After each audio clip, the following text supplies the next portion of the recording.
ومن احسن من اللہ صبغا، اور فرمایا اللہ کے رنگ سے زیادہ خوبصورت کس کا رنگ ہو سکتا ہے؟ اللہ کا رنگ کیا ہے؟ لا الہ الا اللہ محمد الرسول اللہ صلی اللہ علیہ۔ فرمایا نیلے پیلے کالے رنگ نہ چڑھاؤ، اپنے ذہن پر توحید و رسالت کا رنگ چڑھاؤ، یہ سب سے بہترین رنگ ہے۔ اگر تمہارے ذہنوں پر رب رسول کی توحید کا رنگ چڑھ گیا تو یہ وہ والا رنگ ہے، پھر تمہیں کسی اور رنگ کی طرف جانے کی ضرورت نہیں پڑے گی۔ تو فرمایا رنگ وہ پیدا کرو جو توحید کا ہے، رسالت کا ہے، اس رنگ کی توجہ کرو۔ قرآن مجید کے اس پارے میں اللہ کریم نے مختلف باتیں بیان کر کے آخری رکوع میں یہ جو رنگ کا ذکر فرمایا نا، تو یہ لگتا ہے پورے پارے کا خلاصہ ہے کہ رب کریم نے فرمایا اصل بات یہ ہے کہ تمہاری سوچوں پہ رب رسول کی توحید و رسالت کا رنگ ہونا چاہیے۔ وہ ایک دفعہ مسلمہ کذاب بے ایمان کہنے لگا میں نے بنا لیا قرآن پاک کا جواب، معاذ اللہ۔ جواب کیا بنایا؟ وہ سورت ہے نا القاریہ تم القاریہ وما ادراک ما القاریہ، کھڑکھڑانے والی کیا ہے؟ کھڑکھڑانے والی تمہیں کیا پتا کیا ہے؟ کھڑکھڑی قیامت کا ذکر ہے۔ کہنے لگا میں نے اس جیسی صورت بنا لیا، تو کیا بنایا؟ الفیل ملفیل وما ادراک ما الفیل۔ کہنے لگا ہاتھی، تمہیں کیا پتا کیا ہاتھی؟ تم کیا جانو کیا ہاتھی؟ تو پاس جو اس کے اپنے بیٹھے تھے نا چیلے، وہ کہنے لگے چپ کر جا، سارے زمانے کو پتا ہے ہاتھی کیا ہوتا ہے۔ تو پاگل ہے، اس کے دو کان ہوتے ہیں، ایک سونڈ ہوتی ہے، چار اس کے پیر ہوتے ہیں۔ بیوقوف آدمی قرآن کا مقابلہ کرنا ہے تو وہ چج کے ساتھ کر، پاگلوں کی طرح مقابلہ کرے گا، جوتے کھائے گا بھی ہمیں بھی پڑھوائے گا۔ تو قرآن مجید کا کوئی مقابلہ کر سکا؟ تو اس آیہ مبارکہ میں اللہ نے کافروں کو یہ کہا اگر مقابلہ نہیں کر سکتے تو پھر اللہ سے ڈرو، ورنہ دوزخ میں ڈالے جاؤ گے، وہ جس کا ایندھن آدمی اور پتھر ہے، اور بنائی بھی کافروں کے لیے گئی ہے۔ اعدت للکافرین، جہنم کس کے لیے بنائی گئی ہے؟ کافروں اور منافقوں کے لیے۔ مسلمانوں کے لیے بنائی گئی، مسلمان مرضی سے چھلانگے لگائیں تو ان کی موج ہے، ورنہ ان کے لیے جہنم، ان کے لیے اللہ نے جنت بنائی ہے۔ اور یہ بات کرتے ہی رب کریم نے فرمایا اے محبوب علیہ الصلوۃ والسلام، مومنوں کو خوشخبری دے دے کہ اللہ نے ان کے لیے جنت بنائی ہے، اس میں باغات ہیں، انہیں رزق دیا جائے گا کھانے کے لیے، اور اس میں انہیں پاکیزہ بیویاں دی جائیں گی، اور پھر وہ اس میں ہمیشہ رہیں گے، انہیں اس سے نکالا نہیں جائے گا۔ آگے جو آیات کریمہ ہے نا، اس کے اندر اللہ تبارک و تعالی نے فرمایا ہے کہ اللہ حیا نہیں کرتا سمجھانے کے لیے مچھر کی مثال بھی دینی پڑے۔ فرمایا قرآن سے کچھ لوگ ہدایت حاصل کرتے ہیں اور کچھ گمراہ ہو جاتے ہیں۔ جب لوگ اپنی مرضی کی تشریحات چاہتے ہیں تو گمراہ ہوتے ہیں، اور جب قرآن کو رسول اللہ صلی اللہ علیہ وسلم اور امت مسلمہ کی تشریحات کی روشنی میں سمجھتے ہیں تو پھر اللہ ہدایت عطا فرماتا ہے۔ پھر اللہ تبارک و تعالی نے آگے ارشاد فرمایا حضرت آدم کی پیدائش کا واقعہ۔ کچھ مفسرین نے لکھا اللہ نے مشورہ کیا تھا فرشتوں سے، وَإِذْ قَالَ رَبُّكَ لِلْمَلَائِكَةِ إِنِّي جَاعِلٌ فِي الْأَرْضِ خَلِيفَةً، لیکن کچھ مفسرین کہتے ہیں کہ اللہ کو ضرورت نہیں فرشتوں سے مشورہ کرنے کی، اللہ نے فرشتوں سے مشورہ نہیں کیا، بلکہ رب نے انہیں آگاہ فرمایا تھا کہ میں لگا ہوں زمین پہ اپنا نائب بنانے، میں خلافت دینے لگا ہوں زمین پہ۔ اب یہ تو دینے والی کی مرضی ہے نا، اس نے کس کو دینی ہے، یہ تو دینے والے کی مرضی ہے نا اس نے۔ تو کچھ لوگ کہتے ہیں کہ دینے والے سے زیادہ ہمیں پتہ ہے، تو فرشتوں کو بھی یہ اجتہادی خطا ہو گئی، کہنے لگے یا اللہ اسے نہ بنانا، یہ فساد کرے گا، یہ خون ریزیاں کرے گا۔ تو اللہ نے فرمایا جو میں جانتا ہوں وہ تم، اللہ اکبر۔ امام راضی فرماتے جب رمضان آتا ہے تو اللہ فرشتوں سے کہتا ہے ذرا یہ کھول کے دروازے دیکھو نا، یہ زمین پہ کیا کر رہے ہیں، تم تو کہتے تھے فساد کریں گے اور یہ سارے تراویحیں پڑھ رہے ہیں، تم تو گویا کہتے تھے فساد کریں گے اور یہ تو دیکھو گویا رمضان کے روزے رکھ رہے ہیں، یہ تو میری یاد میں نکلے ہوئے، تم کچھ کہتے تھے اور دیکھو میں نے تمہیں کہا تھا نا جو میں جانتا ہوں وہ تم۔ اللہ نے پھر حضرت آدم علیہ السلام کو تمام زمانے کے علوم عطا کیے، علم سکھا لیا۔ تو فرشتوں سے کہا تم بھی ان چیزوں کے نام بتاؤ، تو وہ بتا سکے نہیں۔ اللہ نے فرمایا اب اس طرح کرو آدم کو سجدہ کرو، سب نے سجدہ کیا سوائے، وہ کہنے لگا یا اللہ صرف تجھے ہی کرنا ہے، کرنا بھی صرف اللہ کو چاہیے، پر رب کے آگے بھی جھکنا چاہیے، اور جس کے سامنے رب جھکائے نا وہاں بھی۔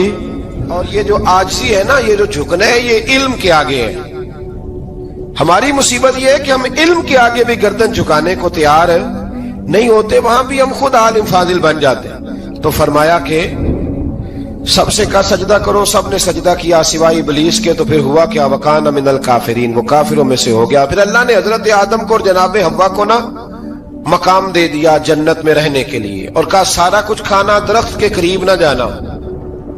ابھی آپ کسی سے کہہ دیں تھوڑا سا کہ پیچھے نہ دیکھنا، یعنی اگر میری سمجھ لے ادب کی وجہ سے کوئی 1.5-2 منٹ یا 6 منٹ نہیں بھی نہ دیکھے گا تو سوچے گا ضرور کہ پتہ نہیں اب پیچھے کیا ہے، مصیبت کیا ہے۔ یعنی آپ کہہ کے دیکھ لیں کسی کو، پیچھے نہ دیکھنا فطرت ہے نا انسان کی، وہ جستجو کرتا ہے، کہا اس درخت کے پاس نہ جانا۔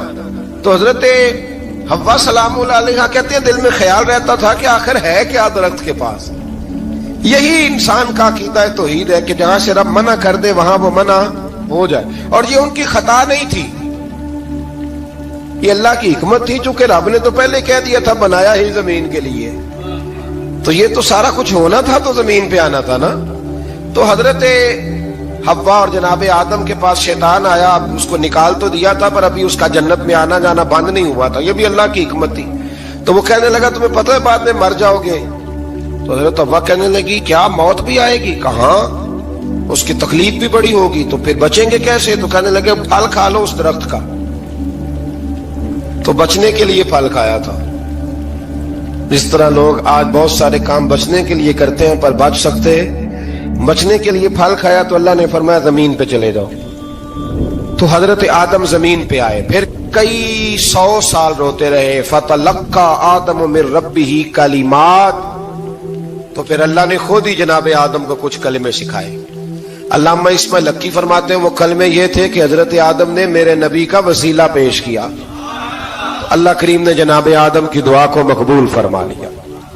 پھر آگے بنی اسرائیل کا ذکر آ جاتا ہے۔ اللہ تعالیٰ نے بنی اسرائیل، آج آپ اسی قوم کو یہودی کہتے ہیں، ان کو اللہ نے اس زمانے میں فضیلت عطا کی تھی بہت زیادہ۔ تو عرب کے اندر جب نبی پاک علیہ السلام نے اعلان نبوت کیا تو کچھ لوگوں نے یہ کہہ دیا کہ اگر یہ یہودی کلمہ پڑھ لیں گے تو ہم بھی پڑھ لیں گے۔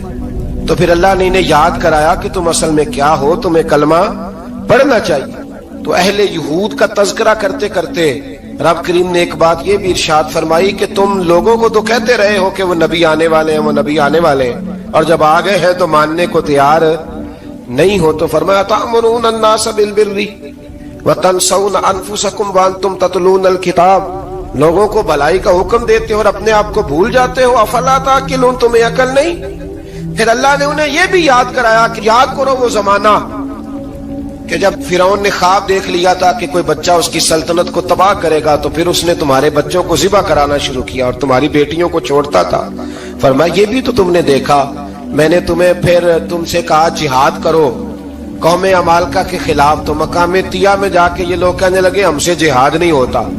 اللہ نے انہیں ایک میدان میں قید کر دیا۔ بڑی دلچسپ بات، قید تو لوگ ہوتے ہیں نا چار دیواری میں، تو اللہ نے بنی اسرائیل والوں کو جب انہوں نے کہا ہم جہاد نہیں کریں گے تو اللہ نے میدان میں قید کر دیا۔ میدان میں، یہ یاد رکھیں، جب انسان اللہ کی نافرمانی کرتا ہے تو اسے ایسی قید ملتی ہے جس کا اس نے تصور بھی نہیں کیا ہوتا۔ ایک میدان ہے مقام طیہ، قید ہو گئے، سارا دن سفر کرتے تھے، سارا دن، تو رات کو تھک کے سوتے تھے، صبح اٹھتے تھے نا جب، تو وہیں ہوتے تھے جہاں کل صبح چلے تھے۔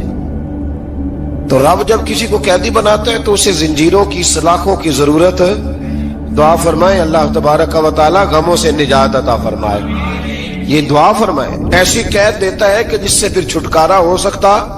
تو بنی اسرائیل کا بہت زیادہ تذکرہ اس بارے میں اللہ تبارک و تعالی نے پھر بیان کیا، اور پھر کہا کہ انہیں جو حکم دیا جاتا تھا یہ اس کی سرتابی کرتے تھے، پھر اللہ نے ان پر ذلت نازل کر دی اور یہ ہمیشہ اس کا شکار ہے۔ صل علی سیدنا و مولانا محمد، اللہم صل علی سیدنا و مولانا محمد۔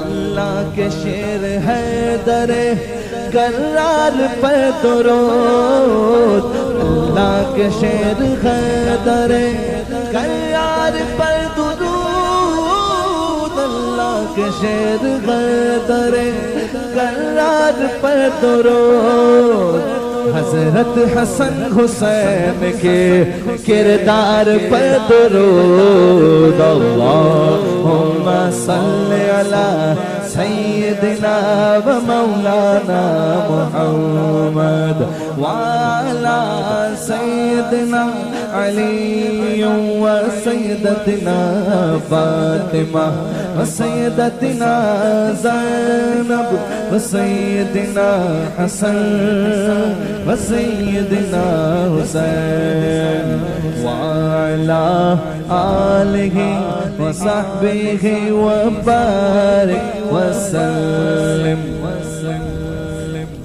زینب کی بارگاہ میں زینب کی بارگاہ میں زینب کی بارگاہ میں زینب کی بارگاہ میں سلام نیاز ہے زینب کی بارگاہ میں سلام نیاز ہے جو مرتضیٰ کی لاڈلی زہرا کا ناز ہے اللہم صلی علی سیدنا و مولانا محمد وعلی سیدنا علی و سیدتنا فاطمہ و سیدتنا زینب و سیدنا حسن و سیدنا حسین